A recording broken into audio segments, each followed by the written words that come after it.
can't read too much into the league table after 4 games, can you? I've never thought that to be the case. I'm not going to change my mind now just because we're top of the Premier League. Enjoy it, obviously, but whilst it doesn't mean we're the best team in the league yet, we've got a whole weekend's worth of football to transpire before we know if we'll reside there at the end of it. You never know, there might be a couple of slip-ups, a couple of banana skins this weekend for some of the teams that will be looking to sort of draw level with us on points. You never know. I mean, what we've done is we've mitigated any chance that we might have for slipping on any banana skins. I think we've negotiated the opening fixtures really well. So whilst we might not be the best team in the league, what the 10 points after 4 games shows us is that we're doing rather well, and it's sort of put to bed any of that stuff, any of that worry, all that nonsense that we had last season. We can actually now just look forwards to the next game and enjoy the international break and all that sort of stuff. To be honest with you, I don't like the international break so early into the season. I say it every season, but it just seems like a bit of a hindrance, really. We sort of do seem to have a little bit of momentum, but maybe it allows us to get Mavropanos back fit as well, and Kudus gets integrated into the group a little bit more, and West Ham can work on the players that we've got in our squad, and I guess Jesse Lingard will get signed up within that time. We'll deal with that at another time, but this is more about the game that we've just had against Luton. I think, look, we've got some difficult fixtures out of the way. There's no doubt about that. We've got a really tough couple of games against Brighton and Chelsea out of the way. They'll win more than they lose this season. There's no doubt about that. So to get wins against them is really good. The goal difference is great as well. Bournemouth away. Okay, whilst it's not the toughest fixture in the league, Bournemouth will win some home games this season. Make no mistake about that. So, probably would have been nice to get the win there, but a point doesn't look quite so bad now, does it, actually? And then the Luton game. Look, I don't think Luton are going to stay up this season. I really don't. But that was always going to be the toughest game, I think. Their first game at home. Is it City or a Town? Not even sure. Whatever. The Town is going to be... It's Town, isn't it? It's Luton Town. The Town is going to be buzzing. Absolutely buzzing. Back in the Premier League. They've had a little rejig of the stadium there as well. I thought there was a real vibrancy and effervescence about the crowd. The team played on the front foot quite a lot. It was party atmosphere. It was festival time in Luton. So I think that was a difficult one to go there. So to get in there, get out, and get the win. It wasn't the prettiest game in the world, it has to be said. And let's be fair, your bum was squeaking at the end. Well, I'd imagine it was. Mine was anyway. Because they did come on us a little bit, and if you pardon the expression, sounds disgusting, doesn't it?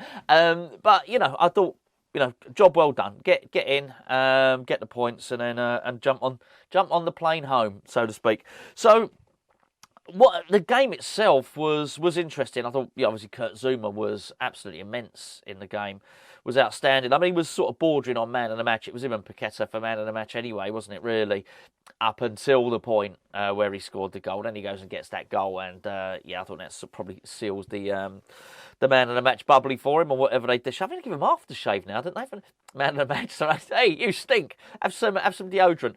So, hopefully he would have got home and was really, really pleased with his performance. He was absolutely brilliant, actually.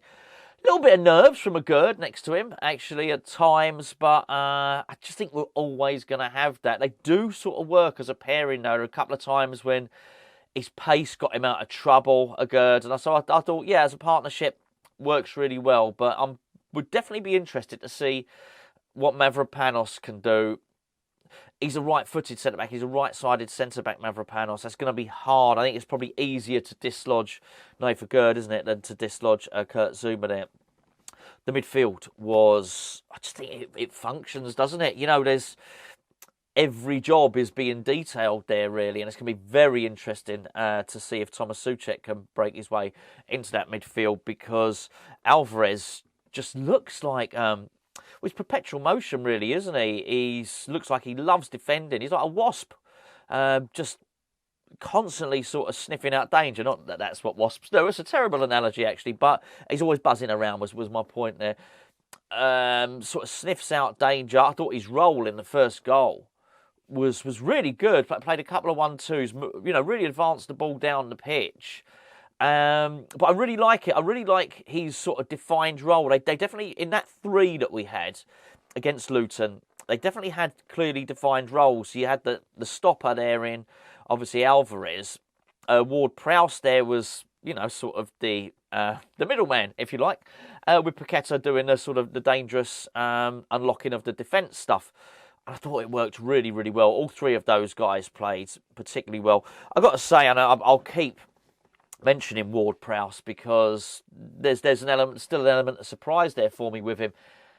He moves the ball quickly, forward so well, so well, and I can actually totally see now why David Moyes has probably been looking at him throughout the entirety of James Ward-Prowse's career, and Moyes probably looking at him thinking he suits my style of play. I don't think he'd suit every team actually, but even if he's back, is got his back to the forward line, even if he's unsighted and he's looking down, he will still try and play the early ball forward. He wants to move the ball forward as quickly as possible. He's perfectly suited to David Moyes' style of football. And I thought that before he got the assist. That's 3 assists now and a goal in the first 4 games. As an output, that's pretty exceptional, really. And when you sort of look at it's difficult not to look at West Ham and look at how we're doing and not talk about Declan Rice, not factor in Declan Rice. Notice somebody said, it wasn't even one of my videos actually, someone said on somebody else's video the other day, I'll stop talking about Declan Rice. Do you know why? It's hard not to, you know. I think it's hard for me anyway to look at Alvarez and to look at Ward-Prowse and not think, well, hold on, is this combination, you know, is the sum of its parts? Do they produce a more significant outcome than Declan Rice did? It's too early to say, of course. It is too early to judge, but it is interesting. It's interesting to ponder it. And the clearly defined roles, I think the team are enjoying it. Everybody knows what they should be doing and what they need to do. As I say, we're very interested to see what happens with Souček on there. Paqueta was magnificent. He's absolutely purring at the moment. And I don't know what's going on with the FA investigation. I just don't know what's going on with it. I just wish it'd all go away, really, and I hope you sort of, you know, it's a bit like that, you know, hoping it's not going to happen, because it could be absolutely pivotal to our season. We're a pain in the arse to play against, actually, looking at the way we played there, and I look at the way we performed, and we are back to playing counter-attacking football, but I think maybe we're better at it than we even were before because the team's just a bit better suited to it. And also I don't see what happened before there was this suspicion that teams sussed us out. So teams started to sit back against us a little bit more. I'm not sure there are that many teams in the Premier League who are actually even equipped to do that too much. So I think it's going to be interesting. Anyway, that's a conversation for another day. Back to the Luton game, really. Bowen looked sharp, really, really sharp. I thought there was an energy to a lot of the team. Certainly Ben Rama as well, but I didn't blame Moyes I didn't blame him for making the substitution of Ben Rama. I think like everybody else, I wanted Kudus to come on rather than Fornals to have a little look at him. It was quite interesting how what he did do though is obviously he only played Kudus for 5 minutes, but it was in Paqueta's position, wasn't it? So maybe that's where he sees him. I don't know. What he's got is another 2 weeks to look at him now. Well, it won't be full 2 weeks. A lot of the players are going off to play international football, of course, aren't they? But he's going to get a little bit of time on the training ground to look at him, and maybe Moyes needs to find out what his best position is. That's for sure. But I thought Ben Rama, a couple of wild shots, but he did look lively and he did look fit, and I think it was nice to see. Emerson, there was a disallowed goal. Emerson's attacking really well now and certainly cemented himself as our first choice left back. No doubt about that at all. In that offside goal, Antonio was offside, but Antonio had held the ball up really well. I didn't think that was a game for Antonio, actually, because there wasn't an awful lot of space in behind for him to run into. But I thought he played reasonably well, and he certainly tried his best in it. And yeah, we're going to need to keep him fit. So I wasn't surprised that Moyes sort of withdrew him. I guess, look, there were a couple of things I wasn't overly pleased with because I thought, maybe we sort of invited Luton upon us a little bit. But the ends justify the means, and it would be foolish of me to sit here and criticise David Moyes' substitutions when we won the game. So, and so I thought, by and large, his tactics for the game were again pretty much perfect. There's just a little inkling in the back of my mind about Danny Ings. But I'm pleased for Ings. I'm pleased for Ings that he decided to stay and he has stayed. I'm just still, in the back of my mind, there's this whole thing. I'm just not sure how suited he is to the team. So, and I would like to see Mubama tried in that position, really, just to see what he can do. I do feel he's a little bit more suited. Obviously, we didn't bring anybody in the striker area. We'll talk. We'll do a little in a couple of days. We'll after the fixtures are done. These Premier League fixtures. We've got a couple of weeks to talk about lots of different stuff, haven't we? We'll talk about what happened in the transfer window and whatnot. But yeah, still a little thing in my mind that Danny Ings is not particularly suited to our style of play. Areola, he had one little flap, didn't he? Had a little flap, Areola, but aside from that, I mean, pretty much solid. Again, I think that's his. I think it's funny that had to watch the team evolve. He's the goalkeeper now, isn't he? Obviously, he's not the striker. You never know with David Moyes, though. And it looks like Emerson's definitely nailed down that left back slot as well. So I'm delighted to be top of the league. Absolutely. So well done. And I think with a midfield like that, it's going to be difficult. We're going to make it very difficult for a lot of teams. But then funny enough, I was looking at a lot of the midfields in the Premier League. Premier League's been hoovering up a lot of the best players. Also Saudi Arabia, obviously.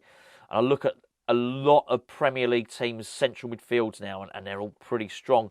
So it's going to be a really, really interesting battle this season between a lot of these teams. Anyway, I mean, all in all, I thought it wasn't a great performance, but we did what we had to do, and I thought that was going to be a really tough fixture. I think we had it tougher. I think we had the toughest Luton away game it'll be this season, because they were never going to be more buzzing and more up for a game than they were for their first one, and I think they played pretty well, actually. I think the manager did really well for them as well. So, yeah, fair play. We come out of there unscathed. Moyes looked happy. The players looked happy. It was really nice to hear Jarrod Bowen interviewed afterwards. Hear Zouma interviewed afterwards as well. Definitely a camaraderie. Definitely a team spirit. They're all talking about it as well. That's interesting, isn't it?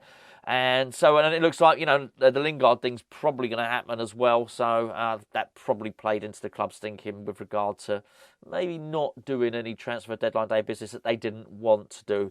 I mean, it was quite clear they couldn't get the players they wanted. So they didn't bother in the end. Who knows? We'll talk about that in a couple of days. But all in all, I mean, really, really, really pleased with that. Really pleased with that win. Bowen looks sharp. Really pleased to see him looking so sharp. Paqueta looks just world class, doesn't he, at the moment? Zouma looks sort of, well, he's like the immovable object there, really. And there's a spine. I think that's the thing. There's a spine to our team now. A real solid spine. And David Moyes got options. Real options now. And it's going to be very interesting to see what his team is in 2 weeks' time.